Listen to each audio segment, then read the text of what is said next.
It has also almost become a full-time job to keep my child safe, secure, and supported throughout her time in education. Going through an education system which is simply not fit for purpose, which simply doesn't support and nurture some of the most important talents that we need right now in the modern economy. Kids are sitting outside of education that can teach us. And we are not doing enough about it. The idea for me that I could sort of put out content that might essentially act as a bit of a magnet for other people that kind of relate to the experience I'm going through, which has been painful. Painful.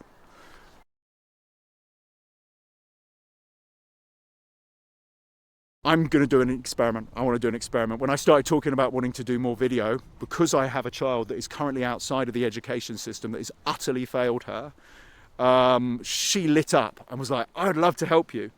And that really excited me, the idea that she could, because I just genuinely, I'm biased, obviously, because I'm a parent, but I'm not deluded. She can offer a bunch of stuff, and I talk as an experienced 46-year-old business professional who from the outside probably looks like relatively competent. On the inside probably feels quite different. I thought, well, I'll invite her in. She's out of education anyway. She's joined me on the experiment. She's going to run this thing with me. We're going to create content sharing the truth of my experience, maybe some of her experience.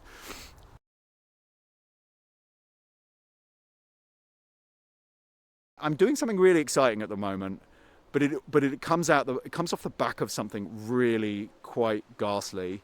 I had to fight for years in order to get a newly diagnosed neurodivergent child into an appropriate setting, and then even when I got her there, I realized I was just facing a world of challenge. Fighting to take care of a neurodivergent child going through an education system which is simply not fit for purpose, which simply doesn't support and nurture some of the most important talents that we need right now in the modern economy.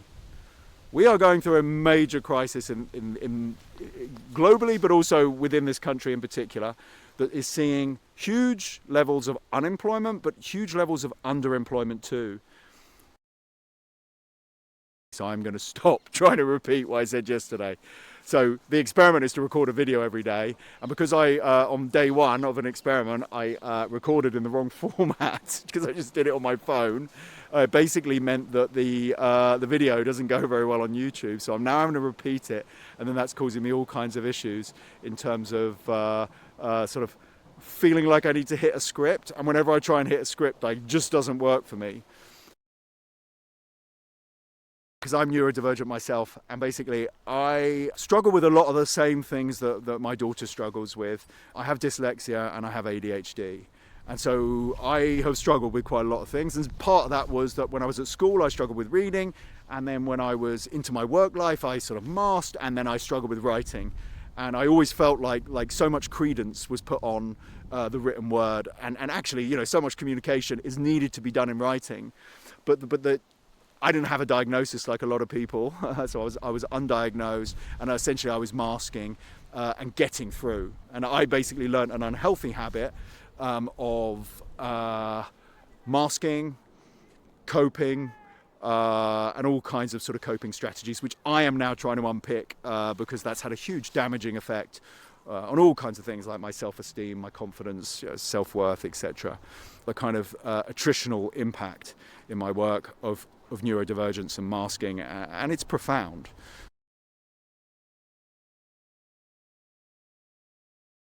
And we're going to see where we can go with this thing, and we're going to see where we get to, and we're going to see what we learn. This is my second video. I said it was my first video. It was meant to be my first video. My first video was rubbish. This is definitely not going to match it, because that never happens. Basically, every day we're going to do something, and we're going to put it up, and we're going to see what we learn. She's going to use her skills, and we're going to create stuff, and we're going to talk about the truth. And I hope two things are going to happen.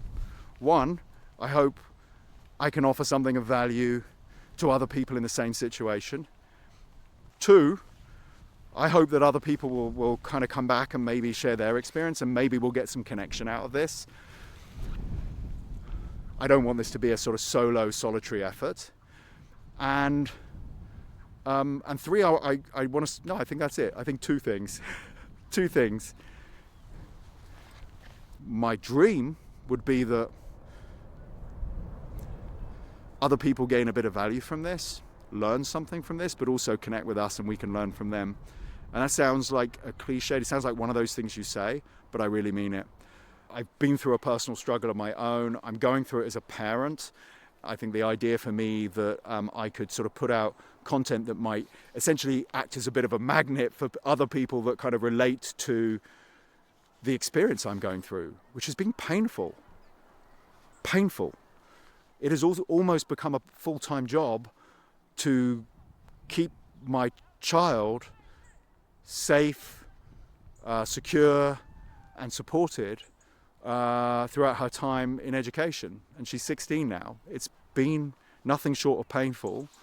And so I want to start talking about it. I feel angry and upset, and I feel let down. This is one of the biggest issues in the country at the moment, and it's not being talked about, and it needs to be. Kids are sitting outside of education that can teach us. And we are not doing enough about it.